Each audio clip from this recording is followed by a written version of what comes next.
The highest mountain in Australia is... Wait, how do you actually read this?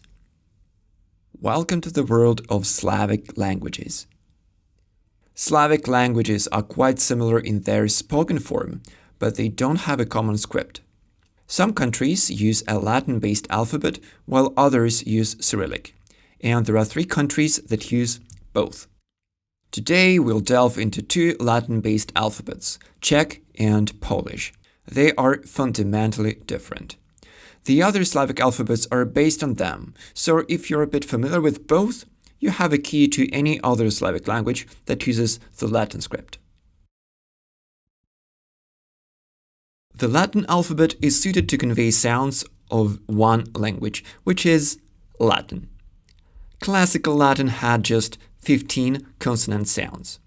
In comparison, English has 24. Latin doesn't even have the SH sound, sh. That's why it has no letter for it.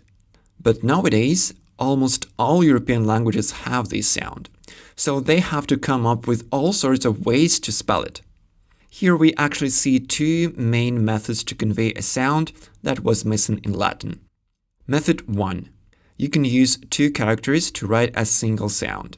This is called a digraph. English has a lot of digraphs: SH, TH, NG, and so on. Method 2.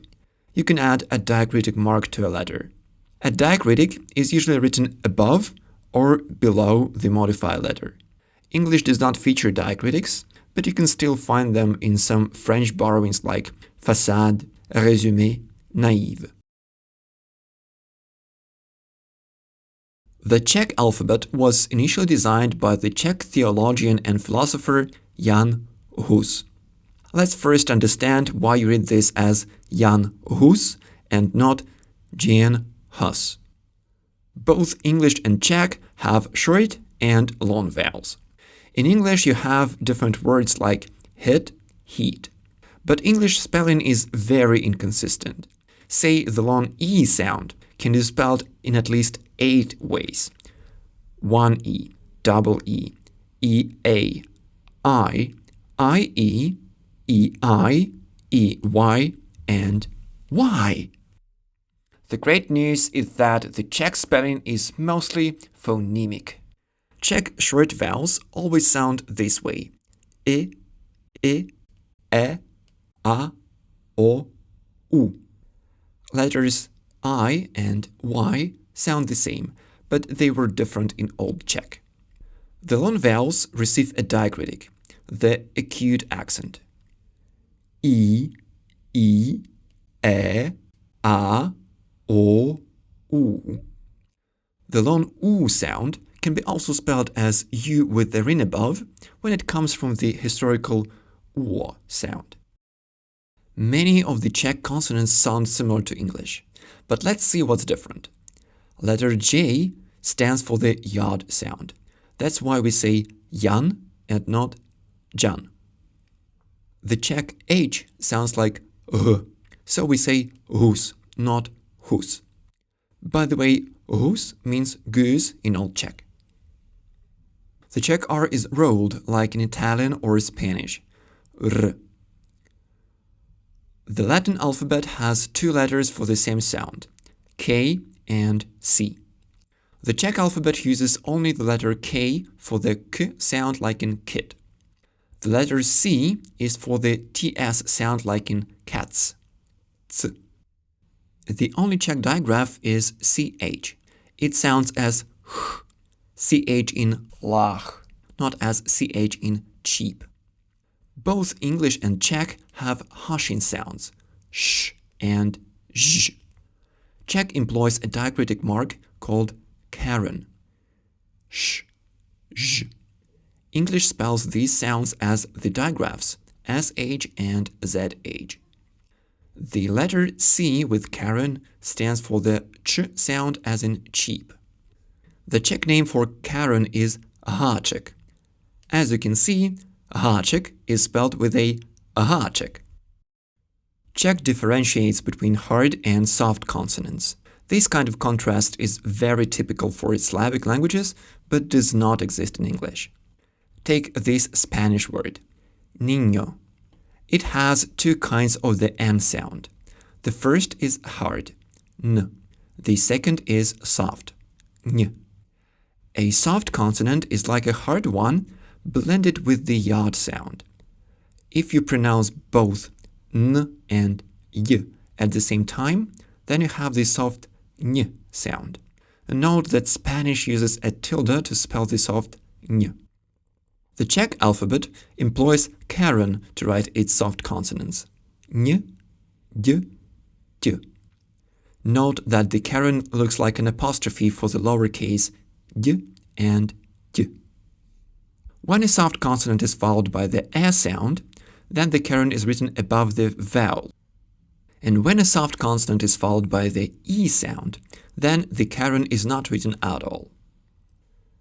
The most proper Czech consonant is r with caron, and it sounds as j. It's like simultaneous r and j, but mastering this sound may take a lot of effort. Let's see how the Czech language is spelled in Czech. Here we have two letters with caron, ch and sh. The T is followed by an I, so this is a soft T. And the whole word sounds like cześćina. Polish spelling is remarkably different from Czech. It does not use caron, but it uses other diacritics instead, and Polish loves digraphs. Polish does not have long vowels, but it features two nasal vowels, on, on. They are spelled with a lovely diacritic called ogonek, which literally means a little tail. An Elvis stroke is used for the w sound as in wide, and w is for the v sound as in value. Polish does not use the letter v. This very common Polish surname is actually Kowalski, and this name is Paweł. Polish writes its Hasian consonants as sz and z with overdot. A digraph rz is used for the zh sound when it used to be pronounced as soft r in Old Polish. Rzym is Polish for Rome. Letter C stands for c, but the ch sound is spelled as cz. And the Polish word for Czech is Czech. Remember that ch is for the h sound. The strange English spelling derives from the logical Polish spelling. There is a digraph dz for z. Sound j is spelled as a digraph with a diacritic, so it's a die. Polish also has soft consonants and they sound cute, so they have an acute accent. N, sh, j, ch, j. When a soft consonant is followed by a vowel, the acute disappears, and an additional I is inserted. Ni, nie, nya, nyo, nyu. Now let's read the name of the highest mountain in Australia. S with acute is for the soft sh sound.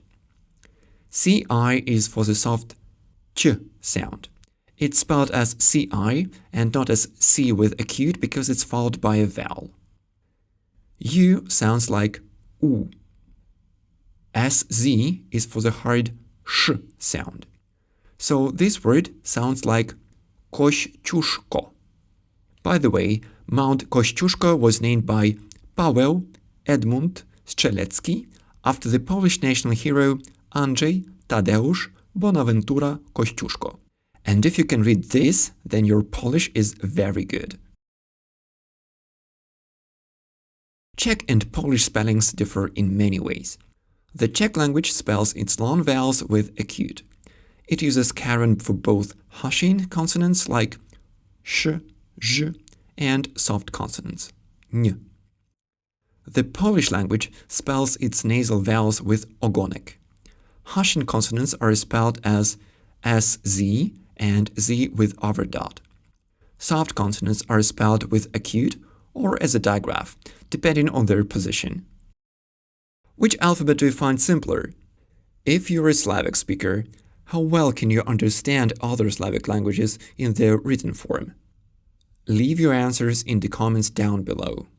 Thanks for watching and catch you next time.